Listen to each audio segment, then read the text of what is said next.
Modi closes in on $660 million mobile heavy artillery deal. India is set to finalize a $660 million deal for mobile heavy artillery weapons, its third major gun purchase in the past year, and a sign Prime Minister Narendra Modi's defence spending spree is far from over, according to people with knowledge of the matter. The deal, expected to be approved in a cabinet decision in the coming days after extended commercial price negotiations, is a big win for Larsen Toubro Ltd, a major Indian infrastructure and engineering company which partnered with South Korea's Hanwha Techwin to modify the howitzer for local conditions. It's part of Modi's $250 billion push to modernize the armed forces and overcome a 30-year lapse in its firepower procurement program, as India prepares to counter potential threats from Pakistan and China.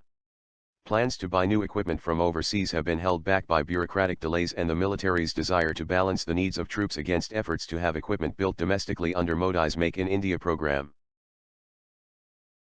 An Indian Army officer, who did not wish to be named as the matter is yet to go public, said the purchase contract for the 100 guns offered by L&T is pending final clearance and will soon go to the Cabinet Committee on Security for approval.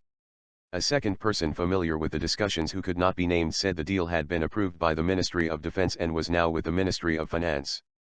The proposal would be sent to Cabinet for endorsement soon, they said. Artillery modernization is long overdue, said Anat Mukherjee, assistant professor in the South Asia program at the S. Rajaratnam School of International Studies at Nanyang Technological University in Singapore.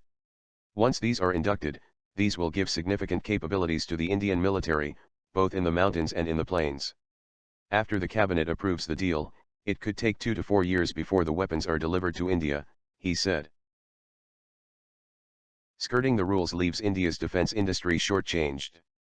India Ministry of Defence spokesman Nitin Wakankar had no comment to offer on the possibility of the deal for the 155mm 52 caliber K9 artillery gun, modified for the Army's need for a highly mobile, long-range deep-fire support weapon with a higher rate of fire, being signed.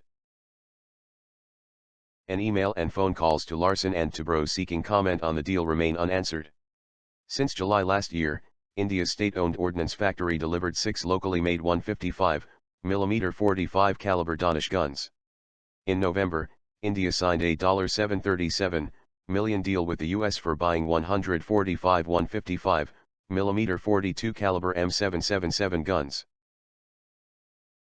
India's Defence Minister Manohar Parrikar said on November 18 in New Delhi that the Indian Army had in mid-2016 inducted the Danish guns which would be tested by soldiers before more were added to the artillery regiments.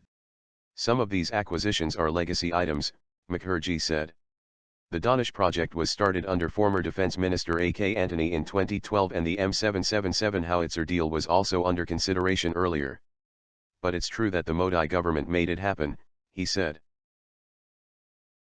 S.K. Chatterjee, an independent strategic affairs analyst based in Delhi and a former brigadier in the Indian Army's artillery regiment, said the acquisition of the guns will tremendously improve the conventional war-fighting capability of the Indian Army. Artillery is the weapon of choice when armies want to deploy a great amount of firepower on the enemy, but without escalating the battle to missiles deployment. Artillery also gives the standoff advantage to forces, Chatterjee said. The government has been aware that not a single artillery gun had been procured for 30 years now, he said, noting other significant weapons tenders were underway. These are just the beginning. Thanks for watching. Please like and share. Please comment your opinion for this news. Press subscribe button for auto update to you regarding my channel World Action and Reaction News, Warn.